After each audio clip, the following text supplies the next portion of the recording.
ఇంకా దురదృష్టకరమైన ఇష్యూ చెప్పాలి నా ఉదయ్ భాయ్, నిన్న మనసు బాధేసింది ఫ్రెండ్స్, సీరియస్గా చెప్తున్నా. కాకపోతే నేను మాట్లాడలేకపోతున్నా, మాట్లాడొద్దని డిసైడ్ అయ్యాను. మాట్లాడొద్దనే డిసైడ్ అయ్యాను. నా దేశ ప్రధానిని నరేంద్ర దామోదర్ దాస్ మోదీ గారిని, నా దేశ గృహ మంత్రిని అడ్డగోలుగా నిన్న కాంగ్రెస్ వాళ్ళాడ కూర్చొని కమెంట్ చేస్తున్నాను.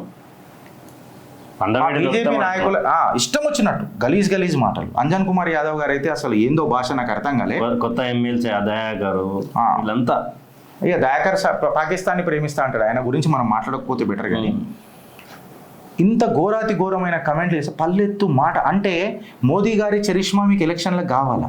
మోదీ గారు పేరు మాత్రం మీకు మీ రాజకీయ మనుగడకు కావాలా? అదే మోదీ గారిని ఎవరైనా తిడుతుంటే మాత్రం మాకు రక్తం మరుగుతుంది కార్యకర్తల లెక్క.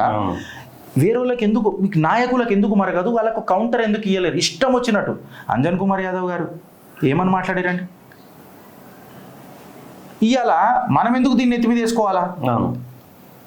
కరెక్ట్గా నేను ఇలా ఆన్ రికార్డ్ మాట్లాడుతున్నా ఈ విషయాలు. అంటే మీకు బాధ్యత లేదా? దేశం కోసం ధర్మం కోసం ఉన్న బ్యాచ్కి ఇది తెలియదా? కౌంటర్ మనం ఇయ్యలేమా? సబ్జెక్ట్ లేదా? సర్కాజం లేదా? ఇద్దరు ముగ్గురు నాయకులు తప్ప ఎవరు అసలు పల్లెత్తు మాటలు మాట్లాడతలేరు కొన్ని విషయాలు. హార్డ్లీ ఇద్దరు ముగ్గురే, మిగతా వాళ్ళందరూ అబ్సల్యూట్ సైలెంట్ మోడ్లోకి వెళ్ళిపోయారు. ఇంకొకటి ఫస్ట్ స్టార్టింగ్ లో ఎమ్మెల్యే గాను ఎంపీ గెలిచినప్పుడు హడావిడిగా మాట్లాడారన్న ప్రతి విషయంలో. ఇప్పుడు ఈ మొత్తం అసలు ఏమైతే మనకెందుకు లేరా బాబు అన్న విధంగా అంటే కంప్లీట్ నెక్సెస్ ఏమన్నా అయిపోయిందా? అంటే ఏ ప్రభుత్వం ఉంటే ఆ ప్రభుత్వంతో నెక్సెస్ లా చేసి కార్యకర్తలను పాగాలు చేస్తున్నారా? ఇవాళ మీరు ఎంత అడ్డగోలుగా కమెంట్లు పెట్టినా నా మనసులో ఉన్న మాటలు నేను మాట్లాడుతున్నా.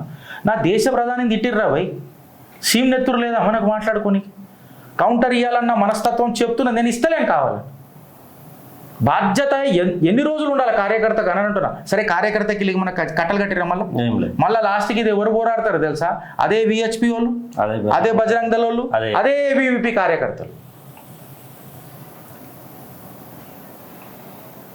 మళ్ళీ ఇప్పుడు ఏమన్నా అనగానే గిరీష్ భాయ్ నువ్వు ఏం, అరే ఉన్నమాట మాట్లాడుతున్నారా భయ్ నేను. అందుకే గ్రాఫ్ బీజేపీది లేస్తలేదు. ప్రజల మనసులలో బీఆర్ఎస్ లేకపోయినా ఇవాళ మళ్ళీ బీఆర్ఎస్ ఎందుకు వస్తున్నది అని అంటే మీరు అంధకార పక్షం అయినందుకు. బీఆర్ఎస్ గట్టిగా అవుతున్నది, అలా డౌటే లేదు. కానీ కాంగ్రెస్ చేసిన సర్వేలో ప్రూవ్ అయింది కదా, మీ పేరే ప్రజలలో నోట్లు వస్తలేదు. కనీసం పోల్లో కూడా కావాలి. అరే ఎంతసేపు చూడు ఆ పదవి చుట్టే మన రాజకీయం అయిపోయిందిరా బాబు. చెప్తున్నా కదా, అంటే నీకు వద్దా గిరీష్ అని అంటే నేను స్వార్థపరుని కాదని, మనిషిని కాదా? మనకు స్వార్థం ఉండదా? వీళ్ళకు అన్ని ఉండాలా, వీళ్ళకే ఎమ్మెల్యే టికెట్లు ఇవ్వాలా, వీళ్ళకే ఎంపీ టికెట్లు ఇవ్వాలా, వీళ్ళకే ఎమ్మెల్సీలు ఇవ్వాలా, వీళ్ళకే మన ఎంపీ గెలవాలా, ఎంపీ గెలిచినాక మళ్ళీ వీళ్ళకి మంత్రి పదవులు కావాలా, మంత్రి పదవి అయినాక మళ్ళీ వీళ్ళకి అధ్యక్ష పదవులు కావాలా, అధ్యక్ష పదవులు అయినాక వీళ్ళ బ్రిగేడ్కి వీళ్ళ భజన పరులకు నామినేటెడ్ పోస్టులు కావాలా. వేరే కార్యకర్తకు మాత్రం స్వార్థం ఉండొద్దు. ఇప్పుడు